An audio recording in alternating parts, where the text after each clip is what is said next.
Okay, we're back again with the Godfather of Fisherman's Wharf, Mr. Anthony Lucido. And we are where? We're at the church where I got married in 1964. I went to Catholic high school, which is next door. I graduated in 1962. What's the name of the church? St. Carlos Catholic Church. We used to play football practice across the street, our football team, and then the old rectory, which is between this building, the church, and the school, was called the rectory.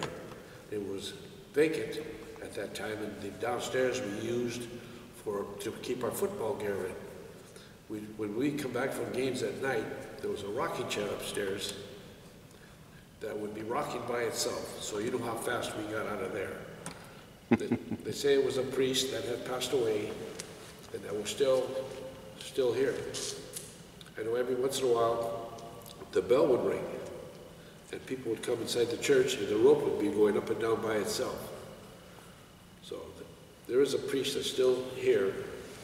The name of the priest I can't remember, but I was talking, and we were next door now, which is where they have all the business and sisters there for interviews and things, and they were telling me that the lights still go off and on, and there's still things that happen there that are not scary because you know it's a priest, so it don't scare you, but weird. And what were the different schools that were here? Across the street was San Carlos, which was a grammar school. The school I went to, the high school, which was next door, was Winnipro. That was the name of the school. It was named after Father Winnipro Sarah. And he's the one that founded this church, correct? The Cathedral? I'm not positive, but probably more than likely.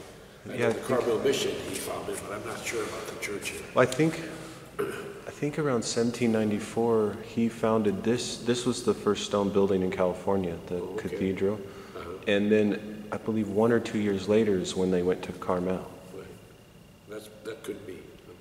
You would know whether it be Joe. So do you have any stories you'd like to tell about going to school here or the church? Well, we used to come once a month in here to pray.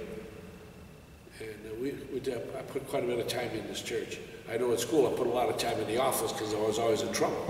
I was a pretty good athlete, so that's probably the reason I graduated. But I remember when I was a freshman, the principal was Sister David. And I was playing, I played all sports at school. I think it was during football season. My grades weren't very good, so she called me in the office and she says, if you don't maintain a B average, you're not playing anything. So for that year, my freshman year, I probably got the best grades I ever got going to school because I did maintain a B average. And I played football, basketball, and baseball. Nice. So. And what year did you graduate? I graduated in 1962. And you were already working on the wharf at the time, right? Yeah, I had started washing dishes probably 1959, right around that. Okay. At Rapa's? Right. At Rapa's Seafood, yeah. Right, that was my first job. We had talked about. Yeah, in those days it was all Italians. There was one person, the only person that wasn't Italian in that restaurant at that time was the chef. His name was Walt. And everybody else in that restaurant was Italian. Busgirls, bartenders, cooks. We were all a bunch of young guys cooking. And we're pretty mischievous back then. We did some, you go grab your apron and be pots tied to it. There was always somebody fooling around doing something. Anthony Galaro was probably my best friend. He's the one that got me the job there. And still, I was his best friend when he got married. So we're still real close. I baptized his son Joey. Nice. In I think it was 63 or 64. That's his oldest son. And I still see my godson quite a bit. He still comes over and sees me all the time.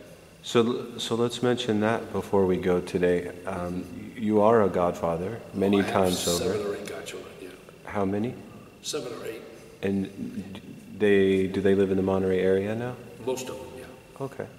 There's one that's I believe he's in Alaska, living now. But I have a my godchild, one of my godchilds is a chef. Maria. She's one, and then I have Joe, who works in a car lot, who's a car salesman. Joey Galaro, who works for Pebble Beach. I'm trying to think of all of them, there's so many.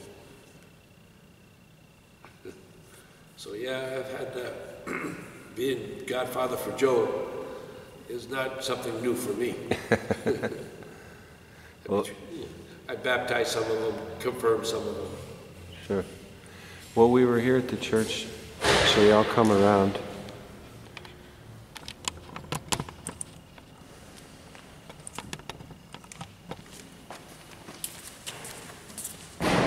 Yeah, so basically the Godfather and I came to San Carlos today, to the Cathedral, to speak with the sister about, you know, Tony's always been my godfather. Our families have known each other since the 50s, right? But we were looking into how to make it official, him being my godfather. And it would involve me studying and becoming Catholic, which I'm not opposed to. I do not have what was referred to as a religious home yet.